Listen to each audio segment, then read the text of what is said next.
run through the presentation, and then after that we can continue to chat and exchange ideas and stuff. Just like inspire a little bit more about Serbia here. Kako gde želite? You want to go across? Yeah.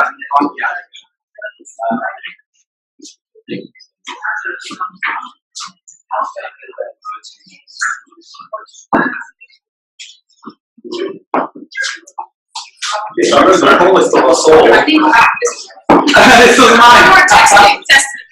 Sorry. Okay. Okay.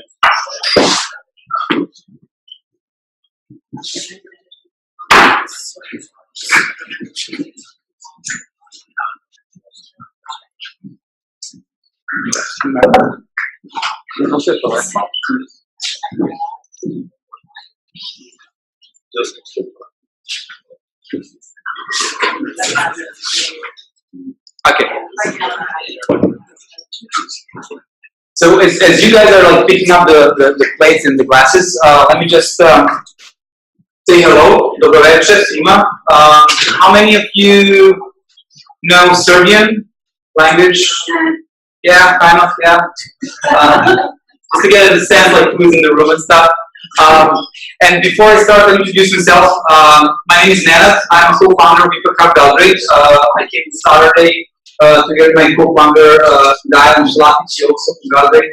And we are so excited and honored to actually have this event here today. The idea of how we're going to run the event today is very, very informal. So it's not informal. As you can see, here at Ipak Hub, it's a very informal space and networking community. And what we're going to do, I'm going to give you a short presentation about a little bit about kind of the setting of where we're from and what is Ipak Hub and what is the Venture Growth Accelerator and startup that we work with. And then we're going to open like a formal discussion with my panel, introduce you to my panel. Feel free to ask questions. It's really meant to be interactive and informal and very friendly, kind of like testing of hypotheses, right? But before I give you a presentation of, you can see a beautiful picture of those who haven't been in Belgrade. I know there are some people here who haven't been to Belgrade. So this is Belgrade picture. I invite you to come to Belgrade. There's lots of things happening. Someone asked me, is it really a party city? I think for those who are from Belgrade or at least been there, I think they can confirm it is kind of a party city. It's not just New York, but still trying to get there. But before I go into the presentation, I wanted to ask you, how many of you are actually using or owning an MP3 player? MP3 player? Yeah, you have an MP3 player, you know about it? Yes? Not so many? So I read this recent research on MP3 players, and I'll tell you why. But the fun fact is actually that more than 3 billion sales were made of MP3 players in 2013, and still continuing. It's 500 million sales in 2017. So it's a quite used medium for playing music. And even if you don't know, most of the music you have on your phone or Android or iPhone are actually using that format of MP3, right? 40% of those owners are actually people below their 40s. Now, what they certainly didn't know is that MP3 format was actually made in Novi Sad, in Serbia, in 1993, during the worst times, for the country and for the region, during the Balkan Wars, if I can call like this, right, or conflict. But the actual format was actually invented in Novi Sad. How many did you know that? Yeah, anyone? I was shocked when I read about it. I was like, oh, really? So this is just kind of like, give you a little bit of understanding where Serbia is, or where we are coming from. So another couple of fun facts that you can see here, and let me make it more like this so I can be closer to my thing. I don't know if you know about a couple of these startups listed here, but they're actually quite fun. Top 11 by Nordeus. Nordeus is one of the Serbian companies now that started a couple of years ago. It's one of the most downloaded sports games in the world. It's actually a soccer play, right? And you can become your own manager of a team. Strawberry Tree. This is the solar energy kind of like benches that you are putting in the public spaces. Is the world's first public solar charger for mobile devices. Frame, if you guys are following the startup scene from Silicon Valley, Frame was just now recently acquired by Nutanix, the cloud platform. So there are some success stories that are actually happening coming from Serbia, and usually we forget about it. Usually we don't really understand, or we don't really follow. We don't really care, and this is fine because we're not here to sell you a Serbian startup, right? We're actually to sell you a good model, a good business that comes from this region. So what we, as Impact Hub founders, and I'll tell you a little bit more about Impact Hub, but before that, what we actually found that in Serbia there is definitely a pool of capital. This is a proven pool of capital. In the couple maybe in the last decade, there's been a lot of outsourcing happening in Serbia, and these technical experts actually learned from working for the big guys. They learned the business in a way. They learned the technology, and now Serbia is actually becoming something beyond just an outsourcing place. These our experts, they're really kind of good in the world's hottest industries. There's examples of AI. There's examples of social network solutions, blockchain, fintech. So definitely the software developers from Serbia are actually demonstrating this experience, and now they're actually looking to how to become the actual Silicon Valley type startups. And of course, Serbia is not, how to say, the capital of startup. We are not Israel, although we have a similar number of population. We are definitely not a startup nation, and this is mainly due to the lack of early stage capital. There are some very good startups in Serbia that we find to work with our accelerator. But what they usually lack is actually the capital that needs to kind of push them and to spin them and to scale them across the boundaries. So let me tell you a little bit about Impact Hub. You guys now are here at Impact Hub, New York City. It's kind of the same generation of Impact Hub does. We started, so it's fairly new. We started in 2014, but the network itself started in 2005, so more than a decade ago. It's a very informal, protocol-based network. Each Impact Hub around the world is doing their own business model as suited to the community they're attracting.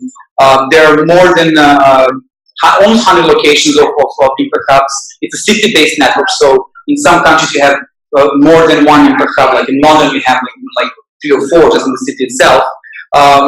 It's a community-based organization, a network. It gathers 16,000 members. And in the past year, 6,700 startups were actually founded in the communities and spaces like this. It's also big on events like this. Back in Belgrade, we also do a lot of these things. And this is something that actually creates very opportunistic, path for guys like myself, because then I can piggyback on the network, because it's all around the world. I can go into their community, I can bring our community, we can do the inter-exchange of peers.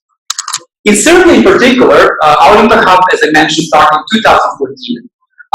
And what we focus is really on startups. And I'll tell you why. Ecosystem in Serbia, startup ecosystem, is really emerging. It's really becoming the thing. There are more and more very good, not only young, but actually more experienced, matured startup teams that are starting to grow beyond their shoes. So what we focus in Belgrade is on startup founders, on women founders, entrepreneurs in general, through these little, as you can see, little nods of what we do. So we provide them with the pre-acceleration programming, with boot camps. We provide them with a space like this. We organize community events like this. We connect them to among themselves. We facilitate the networking between them, and then scale them to the networks of their needs. So, as I said, our targets are really early stage startups. So we tend to kind of like avoid just an idea. There are a lot of people with ideas, but only 2% of ideas actually turn into something meaningful. So we tend to focus on those teams that are actually somehow focused on impact. It's a stretch, right? So we're looking for simple solutions that actually can be viable in the world, and not just solution for the little local village or town, or in our case even a small country, right? We look at the team that use tech to innovate, and they're looking to scale. For us, the startup that's worth to talk about is the one that actually is finding the solution that's scalable, that's solving the global challenge. So let me tell you a little bit more about the accelerating.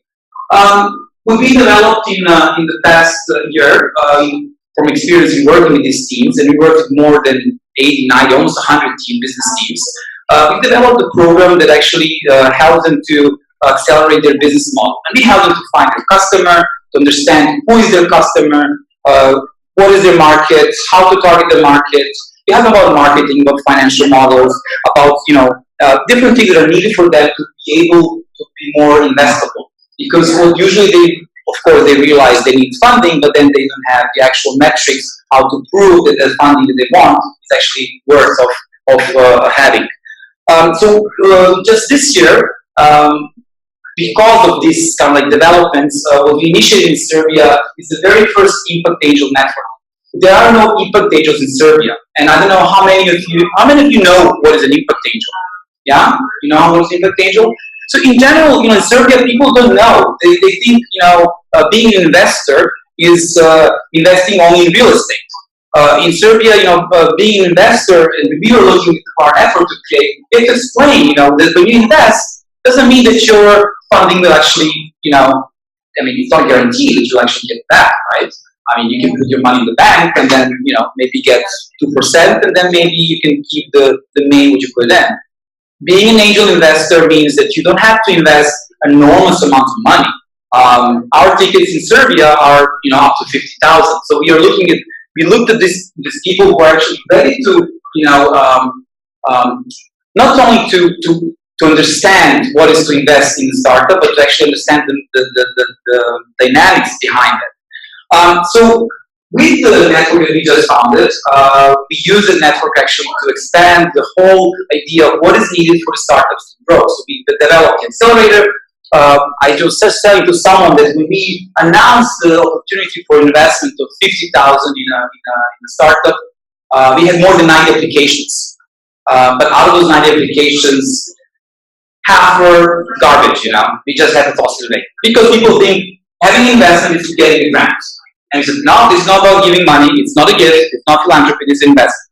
The other half that had some meaningful business model, we worked with them more thoroughly, and we came to 10. Those 10 invited to pitch in front of real investors. And you were there, right? You were there. So in front of real investors, they pitched, right? And out of those 10, we started 5 semi-finalists. Then we went back and we worked for another month, went through their financing, went through all the details and stuff, and we realized, how many that's investable? 1. Out of 90 that applied for 50,000 investment, we actually found 1. But I'll tell you why. Because we wanted them to think like a Silicon Valley-based startup.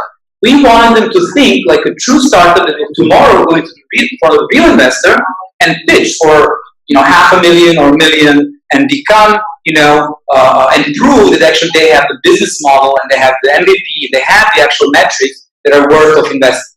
And the one that we selected, now we actually said another one, so we just made investment in 2 startups. I'll tell you later about these 2 that actually we think are worthy to discuss, and we think it's worthy to work with them the next 3-4 months, and hopefully to bring them to the same room sometime next year, maybe March or April.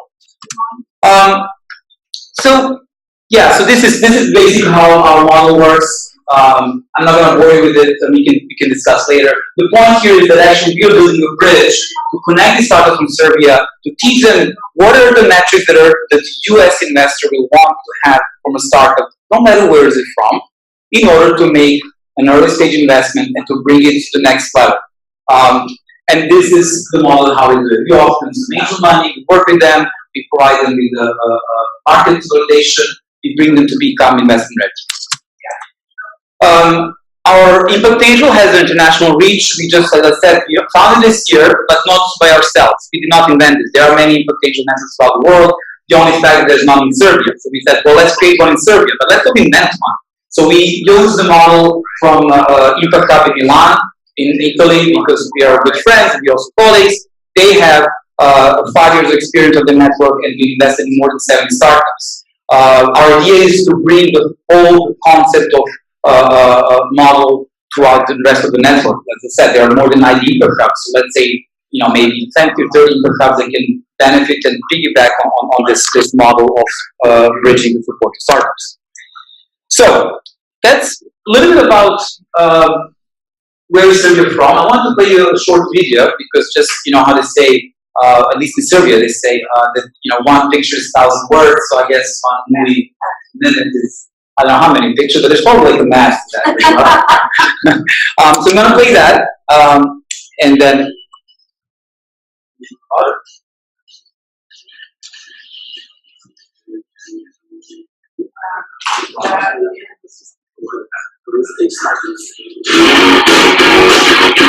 Mental growth investing companies, focusing on women, accelerating their purpose-driven businesses so that tech can be applied to relevant industries, easier markets.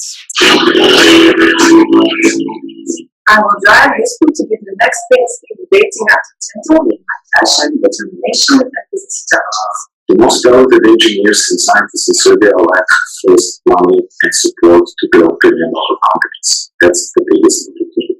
With the experience of angel group investors in the US, I joined the Angel Network Group as it's something new for Serbia and allows me to be involved in early stage startups. There you go. That's our hub in Belgrade. So whenever you're in Belgrade, please come and visit us. We throw great parties also. We don't only talk about work, right? So, as I said, we made the first investment startups, and you have an opportunity to hear more about them from Atlas. One is DeepNets, it's the next generation recording platform. Another is a social network app for smart users using the voice as the base of connecting people. And in the photo here back, you can see the brave women and men that actually sat for 2 days and and trying to decide and to find what are the rationale and proofs that we should make this investment in startups. So I wanted to ask you the question, what if? And this is why we came here. You're testing a hypothesis. So in Serbia, we were able to create a small micro fund for Serbian standards, micro fund as well, and we found 2 startups to invest in. But what if venture growth fund was actually US based?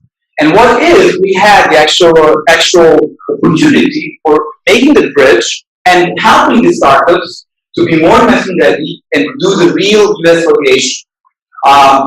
Would this mean the more favorable conditions for investors? Would this mean a better discount? What if this US-based venture growth fund would actually provide the risk or enable the risk that usually investor will be, worth to take? We believe, that with a strong work that we provide the early stage, startups, we could, accelerate the support and then maybe bring these startups to become the next multi-million companies. Maybe we are talking a very small fund. What if this fund was, $2 or $3 million for the support of early stage startups from Serbia or from Southeast Europe? It doesn't have to be particular Serbia. What if we bring, 50 or 20 startups to the next round of, million plus, and one of them is like Nordeus, or one of them is like the MP3 guys, or the one that I mentioned at the beginning. So, like I said, we're not alone in this. We gathered some of the best advisors that we think can really help to bring this work forward. We have on board our advisors, John Webber. He's a VC from Silicon Valley, partner of the Cheshire Ventures. Together with Michelle Messina, who then wrote the book Decoding Silicon Valley. And we think that their knowledge and their experience of decoding Silicon Valley can help us to code Serbian Valley. That's not Then we have Robert Osborne. He's New York based here. We think that with his advice and experience from fundraising, we can really bring forward this whole notion and better bridge connection between startups from Serbia and opportunities here. And we have Tijana. She's a DC based, but also a business owner, a woman with more than 20 experience of running and connecting and being worldwide international expert. So we think that our seasoned investors and ecosystem builders, our legal advisors can really help us to bring this forward. We think that Gaia is a co-founder of Belgrade. She's straight imported from Italy, for those who don't know, to Belgrade. She's also director of Accelerator Fund in Belgrade and Accelerator itself. And myself, we think that we can act as a general partners and bring this activity forward. And then this is our team back in Belgrade, without whom we won't be able to be here as well. So think about the question, what did? And here I will end. Thank you. And I will go introduce you to my panel that's brilliantly excited through this presentation. And we can move forward with questions. Yeah? Again, thank you.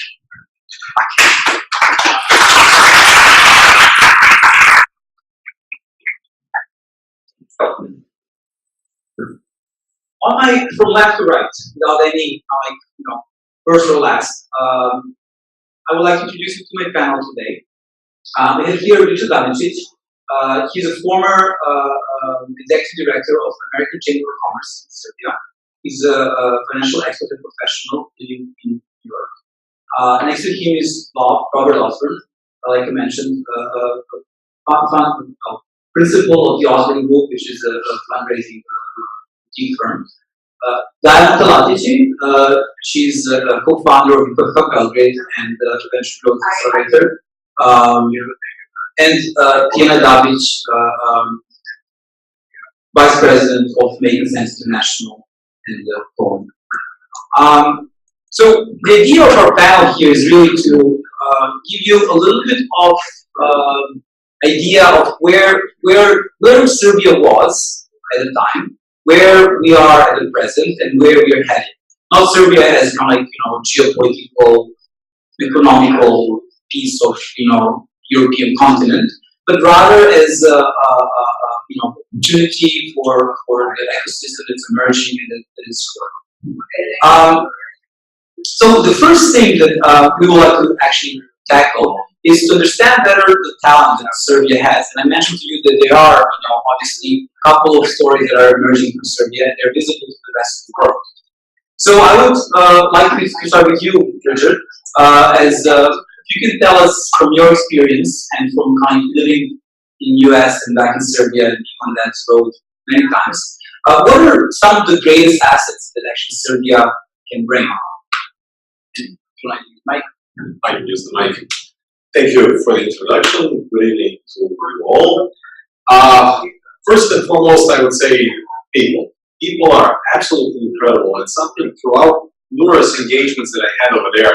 As Nenad said, I went back to the Balkans in 2002.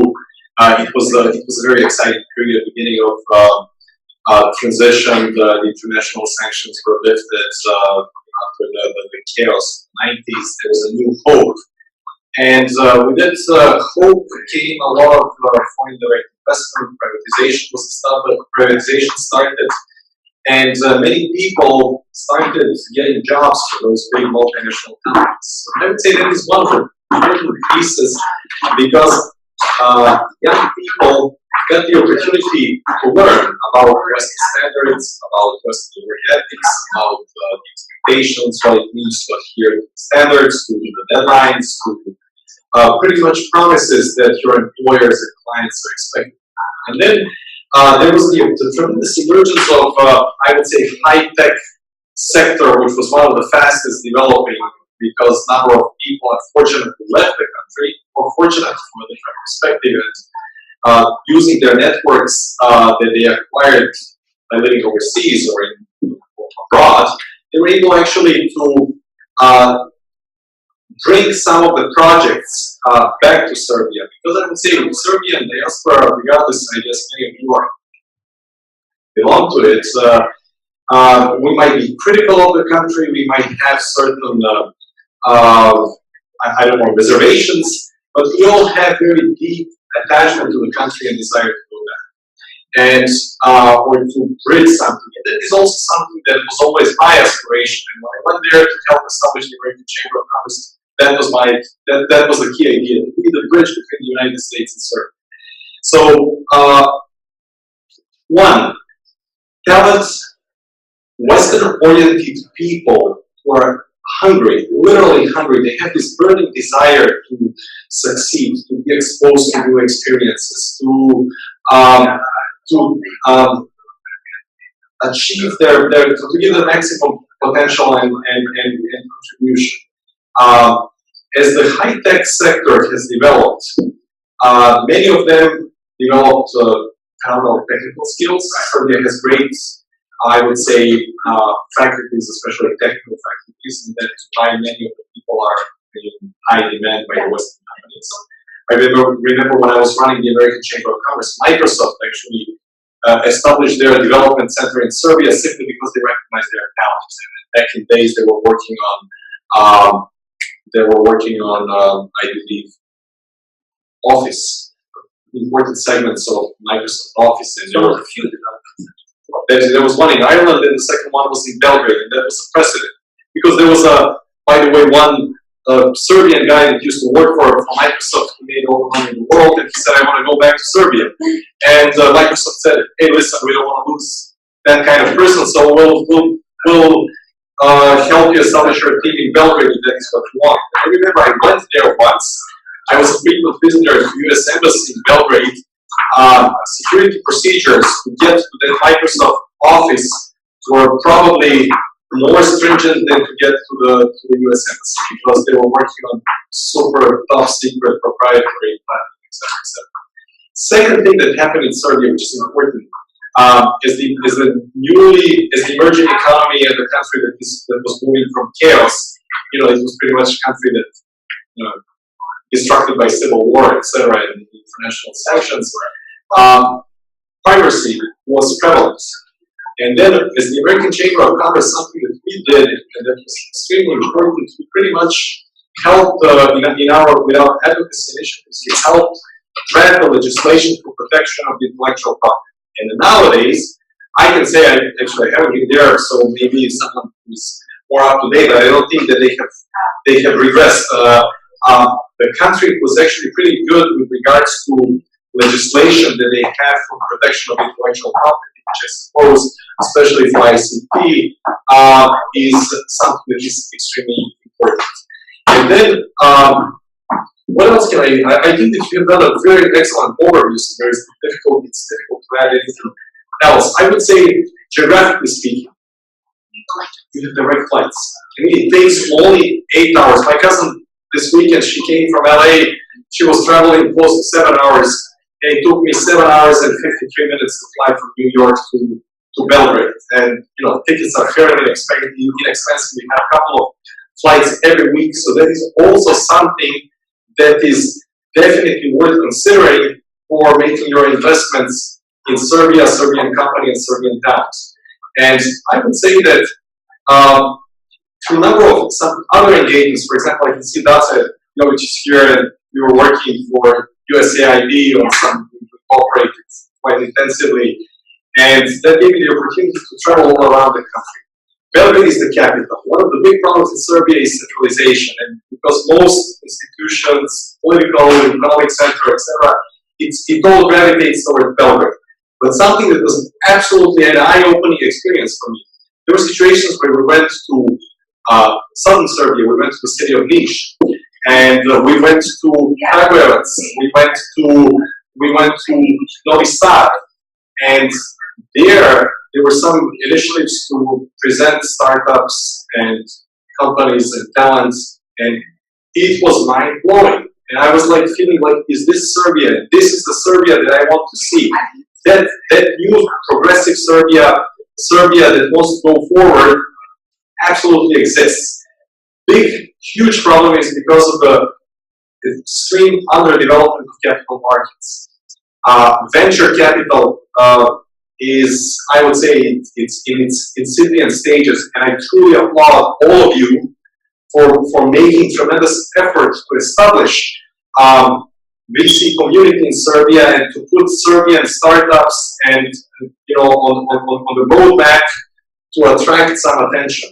But I can tell you, I do believe that enormous opportunities exist for those that are willing to go a step beyond and say, well, maybe Serbia is not really Siberia, and maybe it's worth making, exploring the possibility and making a small leap of faith and going over there and meeting those people directly and speaking with them and feeling that enthusiasm and exploring their ideas and trying to determine if some of those are investable or not.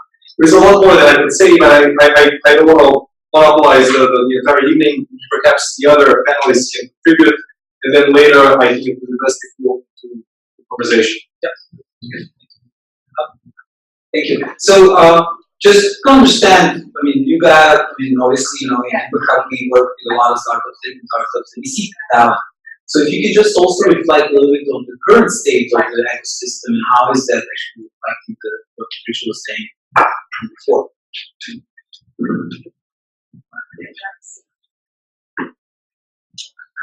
So, apart from the talent of people, which is absolutely there, and Richard said it all, the ecosystem in Serbia is really growing. So there's a lot of actually happening in the space of support from having an idea to testing it out. So there's a lot of organizations, there's a lot of projects.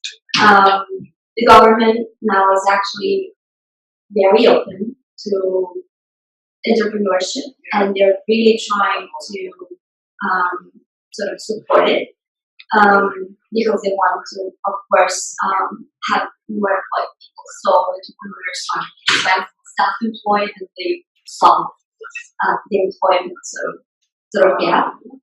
So there's a lot of things happening in that space. And what is mostly needed at this point is the phase after that. So what happens after the full spend plan? What happens after, entrepreneurs get 1, 2,000, 10,000 euros of time to test their ideas? How do they get to the next stage? And Serbia is an amazing place as the Balkans, the region, for testing because it's cheaper. It's a smaller market. It's maybe more homogeneous than other countries. So if you can actually target, the specific customers that you want that's in the region, it's a great place to do this. So I think that what's mostly needed then is how do we take it forward? Because startups really cannot function and they cannot grow unless they move internationally. So this is where we're at, and there's a gap there because you have the pre-seed and the seed support in terms of tools, in terms of money, and then you have the VC funds, right? So there has to be something in between. And markets go fast, but customers are really slow to convert in the digital markets of Serbia and the Balkans, and we sort of need to accelerate that space. So I have to say this anecdote, and I know it's Bob is going to now laugh again, but no pressure, but Bob has been coming back and forth like for many years. He said 8 years ago. And then finally one year he came back and said, I called my wife Susie and I told her, now I know why I actually came back. I want to become part of your little fund you're creating. I want to support a startup in Serbia. So my question to you, Bob, is why do you invest in startups in Serbia? Well, it's a good question. A few years ago, I was when Air Serbia started their direct flights from Belgrade to Serbia. I was on online with a man. He was waiting to check in. He owned some kind of company that followed water, and he asked me. He said, "Would you ever consider investing in Serbia?" And I thought about it, and the answer to that question a couple of years ago would have been a definite no. And at the time, I said, I would consider that. And so when Nenad started doing working with startups, and we were talking about it, I was over there for other reasons. I was helping them out with some other things, and they mentioned the cost of the ticket was €10,000. And I was like, oh, I can do that. And so the answer to your question is, I've been going there long enough, so I hear everything that Richard was saying. There really is great talent. That's one thing that along the way. I mean, it's just great technical talent. They're very well-educated people. Some really interesting ideas. But it's also a world where you can invest in those ideas at a very big discount. And there's really an opportunity there, and that's at the end of the day, that's what I saw. Because I do go there, and I get paid to go there, and there's reasons, but that's not why I invested. I didn't need to invest. I chose to invest because I do think that there's an excellent opportunity to invest and get a portfolio of startups for a fraction of the price that you can get a portfolio of startups here. Very high quality startups that need angel investment, and not just the money. They definitely need some of the mentoring, the skills, and they need some of the business acumen. But the Impact Hub helps them with that. And so with that help, these are very viable startups that I think we can bring here to the United States, get a U.S. valuation, and make money. To be honest, so my interest in Serbia started 7 or 8 years ago. I kind of fell in love with the place. I can tell you exactly why. It just sort of spoke to me. But my interest in investing in Serbia is really think there's a real opportunity here. I'm excited to see what we can do with this fund. I truly do believe it. Thank you, Bob. And my question to you, Kiana, obviously, it takes some conditions to make investment in startup, especially the startup is somewhere in Southeast Serbia. From your perspective, what is needed to be taken into account when you or someone else, same as you, wants to invest in a startup?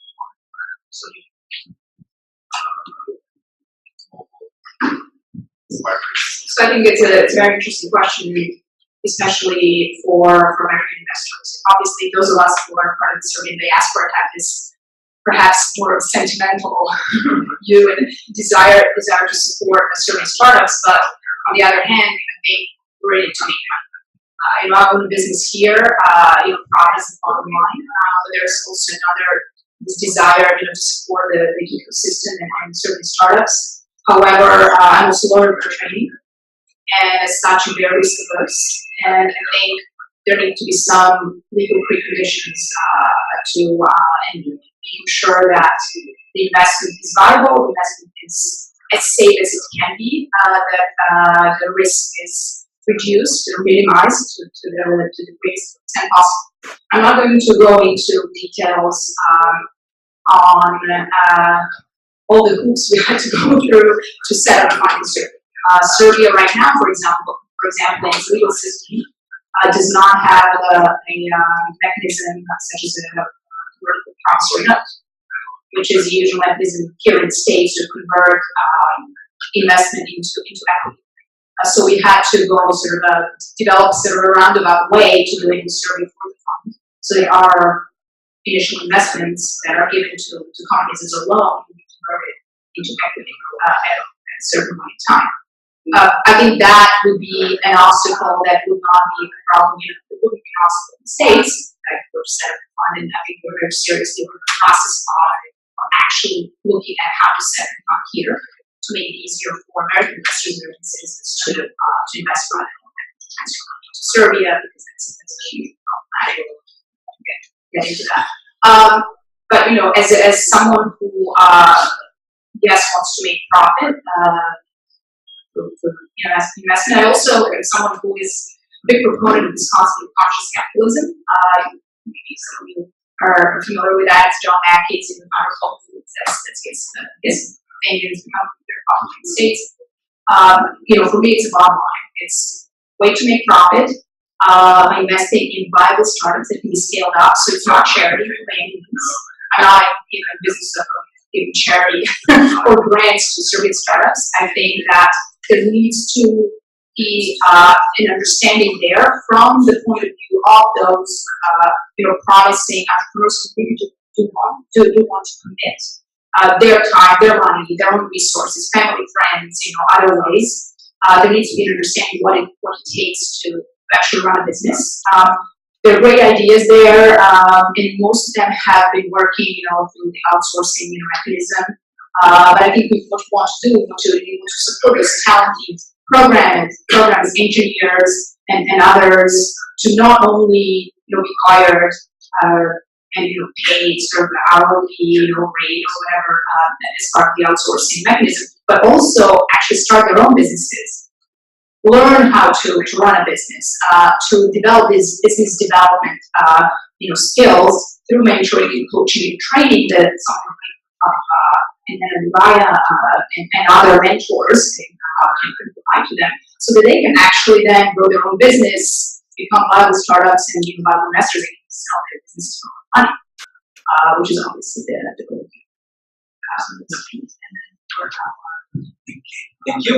And now, Guy, I would like you to take your hat as the director of the accelerator, and obviously you as a lead portfolio manager, you work with a lot of team, and everyone's like, pulling your sleeves and they want something, and then you tell them no. But tell us a little bit more. What is needed actually for the realization of the talent to turn those great schemes into actually investable businesses?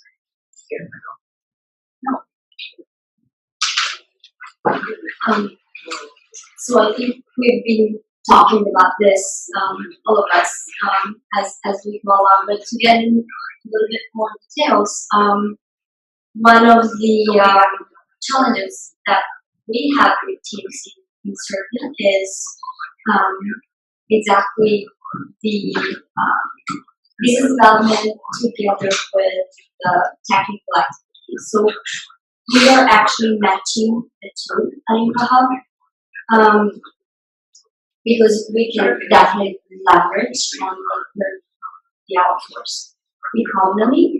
And at the same time, what we need to do is put a lot more sophistication into understanding market and customers and how that functions.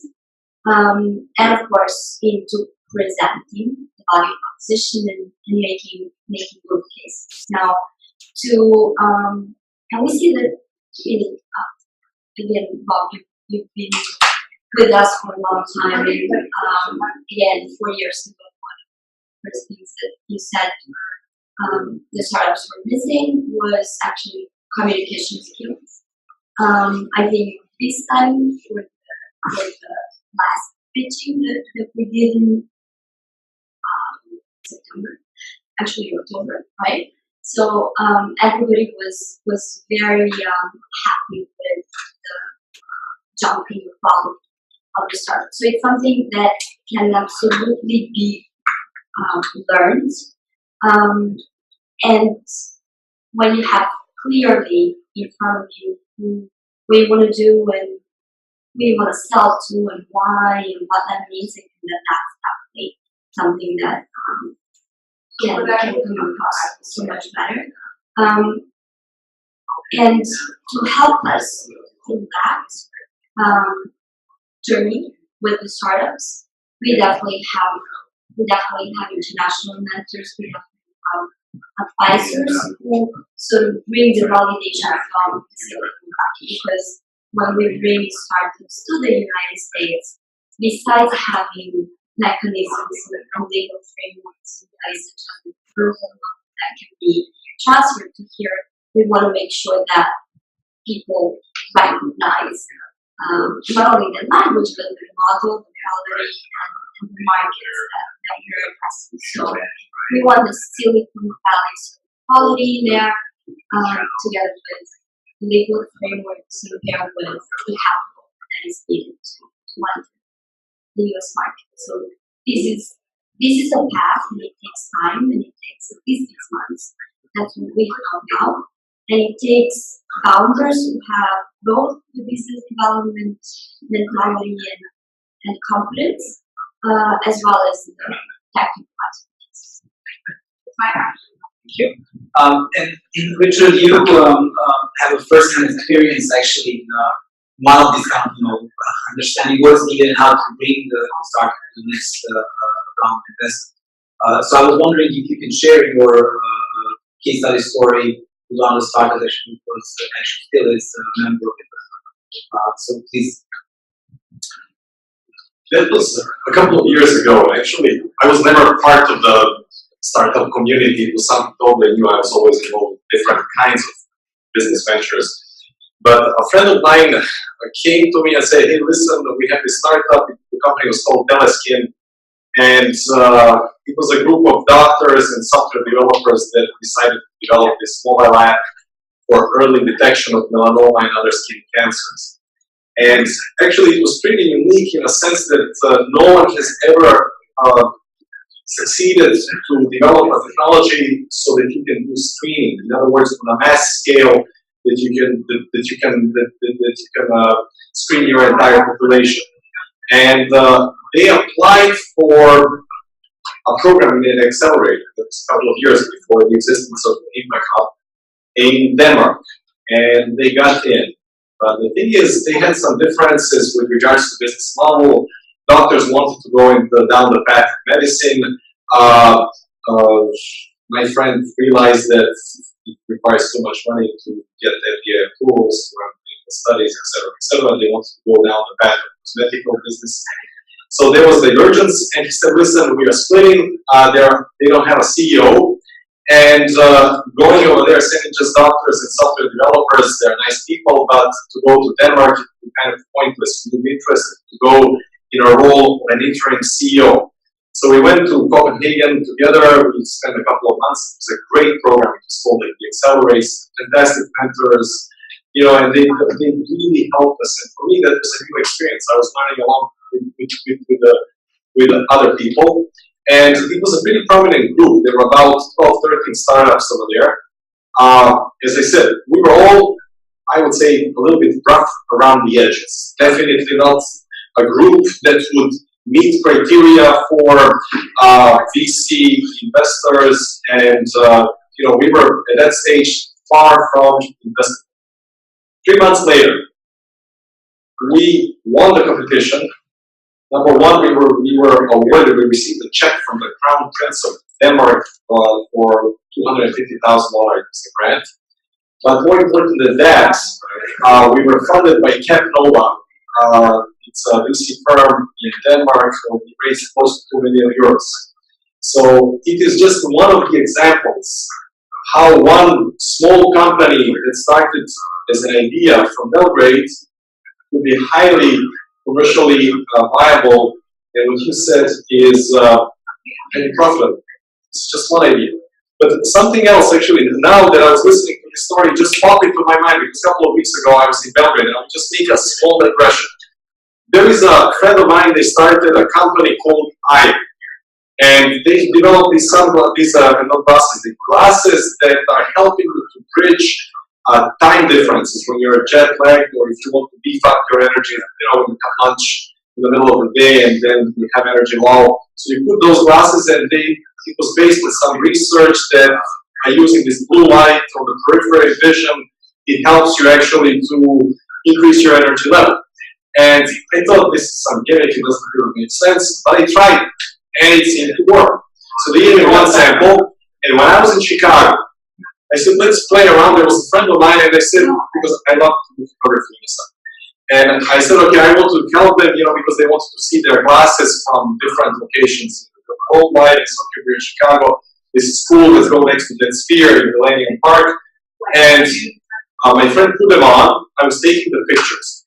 You wouldn't believe people were just approaching, saying, are those new Google glasses? What is this? Can you please tell? And I was like, it generated such a strong interest. The design of those is incredible. When I was in Belgrade, something where I was in absolute shock, they told me that they were actually showing me video clips because what's the guy's name from CNN? Richard Quest. He used them. He has, what is the name of the show? Can someone help me? Richard Quest, he's like business commentator, etc. And he's a world traveler. And he used those glasses and he said, I tried so many different things. This thing works. They got purchase orders. Guess what? They don't have money to go into production. And I can tell you, this is a viable, finished product. It's ready to go. If you look at it, it will blow your mind. I mean, I don't work for them. I have zero stake, so I'm not here to sell them. But I'm telling you, it's just, I'm not even there. It's not my line of work. I'm not in that business. But companies like that exist. But I'm telling you, make an effort, be proactive, speak with these people. Impact Hub is a great platform for triage to get reach to those companies that they may not even be part of Impact Hub, but they might, it's a small community. People talk to each other and you can identify those good companies. Again, I apologize if I monopolized too much. No, I think that you are actually bringing exactly to my last comment in the presentation, and last comment to this as well, small panel we have, is, what if? So what if this company, which you just could actually had the opportunity to grow? What would be the best mechanism to scale the companies like this? And I would just like to ask both of you, Bob and Kennedy, just like, reflect really shortly. So what if? What would be then the best way forward? Well, we're hoping that the best way forward is our new micro fund that we'll start. We hope to be launching in the spring. As Richard's example shows, this is a real issue. And again, there's amazing companies. I would add too that there's really interesting people that come through Belgrade. It's amazed by the level of talent internationally that is involved with Impact Hub Belgrade. There's just great mentors from all over the world. So it's not just us up here sort of toiling alone and kind of figuring this out as we go. There really is a pretty big team of people behind us and a lot of access to a lot of expertise and people who have done this before and done it many times, and very experienced investors that are helping us and advising us and are part of our team. So I'm excited with the two startups that we've invested in already. I'm excited to see the next cohort that comes through and picks up Belgrade over the next couple of months. And there'll be some investment startups coming out of that as well. And I'm excited to see what this fund can do, because I really do think one of the nice things, advantages that we have is that we can do a $3 million fund and still really, for something that might take a $25 or $50 million from circumstances, really bring these startups along. So I see it as a pretty big opportunity. And while there's challenges that I think have been outlined here, I think that the discount involved really mitigates those market risks that people may be feeling. And we'll be establishing in the US, so that eliminates the legal risk. In addition to what Bob said regarding this great opportunity, I think I would like to go back to talking about risk mitigation, and something that we're very aware of and are working on. We're going to get these startups to be able to have student requirements. That's really important. Our advisory board members from Silicon Valley have done this many times. So we're going to have really stringent, and already have really stringent procedures. We understand the importance of meeting those kinds of requirements. Here, compliance, I think on the finance side, a lot of startups there. This is the job of the guy, and there. For starting businesses, you do not understand what it means to cash flow statement, balance sheets, to pass audits, to have clear financial statements, P&L statements. This is something that we've dealt with, that I deal on a daily basis with my business. Nenad and I also had the experience of working with the US government, my business partner with the US government, so we're going through this due diligence, process all the time. Nenad was working with USAID there, I work with USAID as well. Here, so I think we understand those standards, and of course standards and expectations of the private sector here, and private investors here. Minimizing risk, making sure that the startups that are being brought here to the US market are meeting all their due diligence requirements and are compliant with the rules and regs here in the States. And then of course the need for investment. And to bridge this through the micro fund level that we start now and have invested to get into our scale investment. We're not even talking VCs, we're talking about like real angel investors in the United States. And we need that bridge. Okay. Thank you. So here, actually, I would like to wrap up our discussion to you, and maybe if, and what if you had any questions back to this great panelist or myself as well as a partner of the stage here. So I would like to first of all ask you, are you at least inspired by what we actually said to you here, and pick your brain on this? I hope you actually got a little bit of taste, not like the real taste back in the kitchen, which I hope you'll get back to as well. But you actually got a little bit of taste of what we bring forward on the table, and then maybe if you have any questions to Tiana or Gaia or Bob or Richard or Nenad, please do. Either now in public, so you want everyone to hear, or if not directly, then we can also continue one-on-one discussions. We have the space for us in the next half an hour as well. So are there any questions? Or 1, 2. Do you need a mic or okay? Can you talk about university activity and partnerships, either tech transfer? Are they doing innovation labs, co-working spaces, collaboration, that kind of thing? Any particular question you want to answer? Because I think that's the best question for you guys, right? Because you are much more than that. So we're collaborating with a couple of universities. So universities, originally didn't have this sort of open innovation mindset, but with the emerging ecosystem, with us incubators popping up, sort of coming out as searching talents, right? And searching talents from the universities, then of course it's a much easier way to start. So they don't necessarily have incubators with working spaces in universities themselves, but we certainly help each other, right, in that way. Maybe actually one of the first incubators that was supported by the government, and started I think 10 years ago or something, is the science technology part that started in the engineering faculty in Belgrade. And this is actually one of the examples that Nenad brought, strawberry energy. So they actually come up from that specific incubator. We also have a partnership with them because what happens is that they're an amazing place where technical expertise can become ripened, but they have no way of testing the market. So this is actually a great way to work together. Can I add something? Yeah.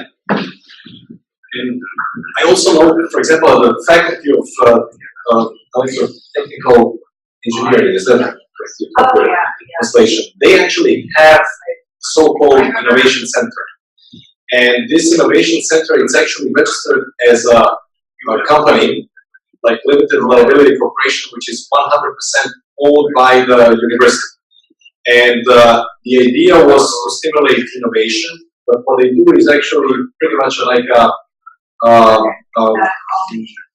revenue center for the university. And they partner with a large number of individual students who would like to work on specific projects. And very often the good thing is because those are private sector initiatives, so they are profitable. But on the downside, and this is, I have a good friend, he is actually the dean of the faculty of engineering, Professor Neshkovich, and there is one negative trend with regards to students not pursuing higher education, their master's degree, especially PhDs, because there is such a high demand for that talent. Because foreign companies have already identified it, that they are willing, that they are paying those students that have not even graduated yet. They are willing to pay them very high salaries for especially for Serbian standards, and many of them are not motivated to pursue higher education.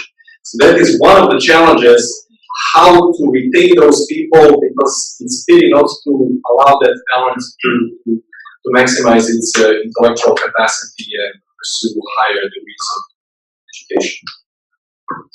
There's a question. No, I was just gonna, I wanted you to clarify what you startups, because it's such a broad term. I mean, are you talking about just apps and software and tech products, or are you actually talking about widgets where you're gonna have to deal with customs and trucks and postal service? Or what exactly are you talking about? Thank you for that question. We always make that distinction also in Serbia because, as you said, everything is called a startup. What we're looking at specifically with the venture and our accelerator is startups, meaning that as a model of growth. So really, three companies that can acquire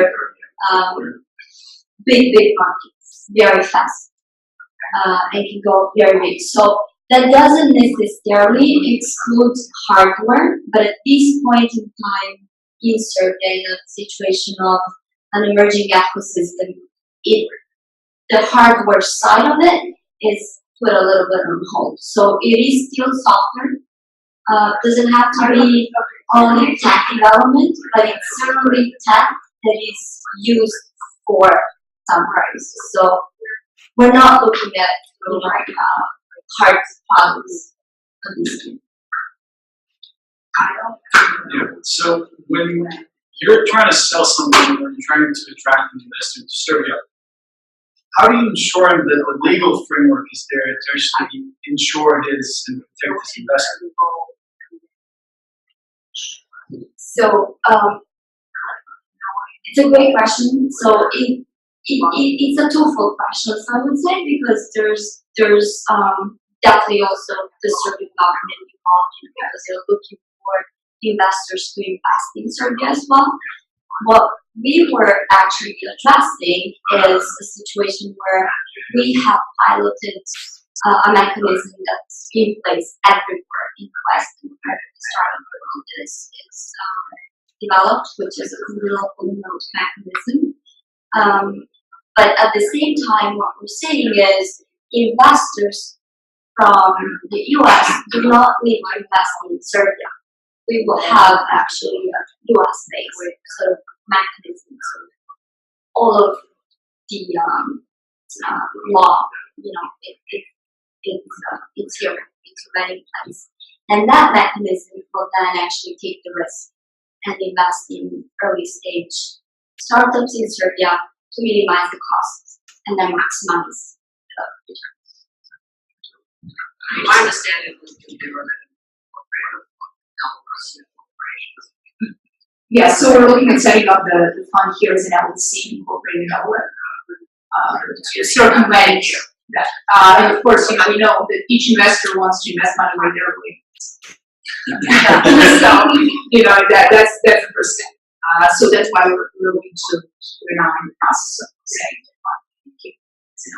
So basically, you're investing in the fund and then the fund invests in startups in Serbia. Right now, it's set up what we have already is in Serbia. So this is not the mechanism we're using. That's for us or Serbian citizens. So we have some other connections also. Although we try to make it really good in terms of our set up. And it's all registered there and funded and so forth. But for this purpose, it will be an LLC incorporated as a US LLC. Questions?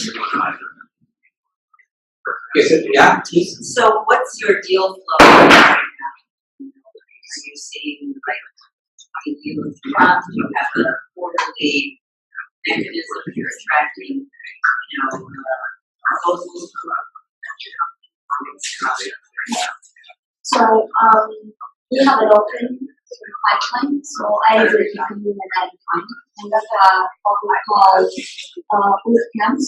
So they can be either 7 days or they can be a month long, depending. That mechanism works pretty well because, for example, this summer in August, we had 10 startups attending, and for us that was a great indication because usually August is kind of application. But these people were there every day working with us. So now in this period, like we have a boot camp coming up, and this is sort of the entry level. And so then we move forward with the ones that we think we can add the best value to and more stick into it and moving progress. So pretty much we are, very present in the ecosystem. We take a look at universities, we take a look at what happens into seed camps, and so people are pretty much come to us. And as I said, since it's again an emerging ecosystem, and from 100 applications you get 1%, then definitely we are open 365 days. So anyone. Yeah. Okay. Is there any other questions? Yeah, please. What was the goal amount that it was about 3 million that you were looking to raise? Or, okay, and in the range of that, what would be like the high end that you would fund and the low end that you would fund to start?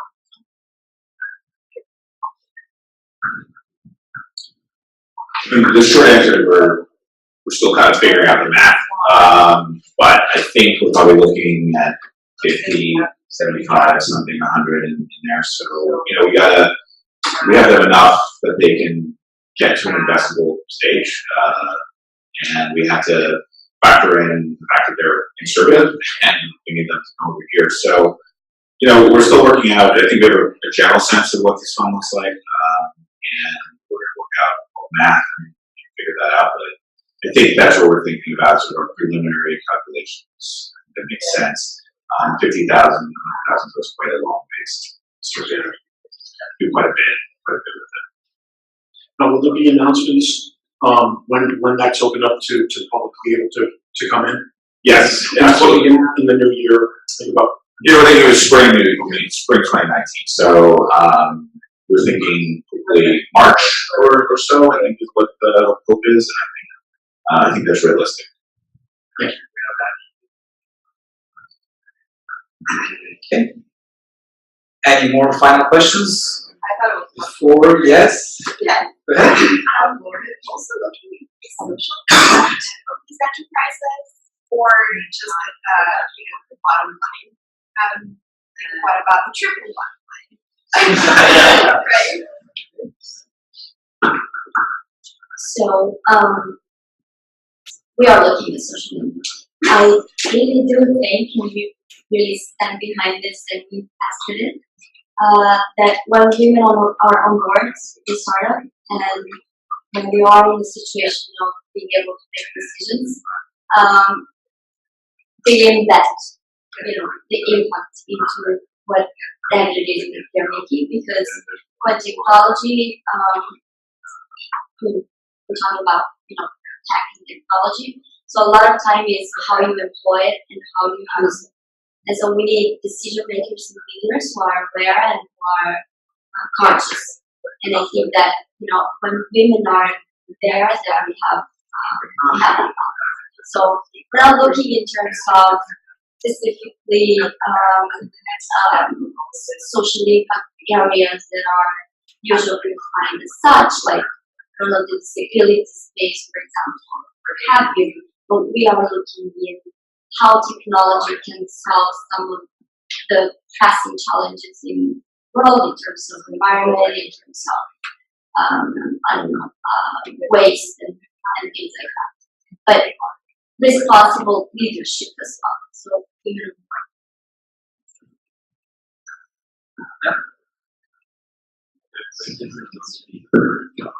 Okay, so please, What kind of returns are you looking at? Well, I mean, the idea is always 10 times, right, or better. So that's our goal. This would be probably a 10-year fund, and hopefully before that, in 5 to 7 years. But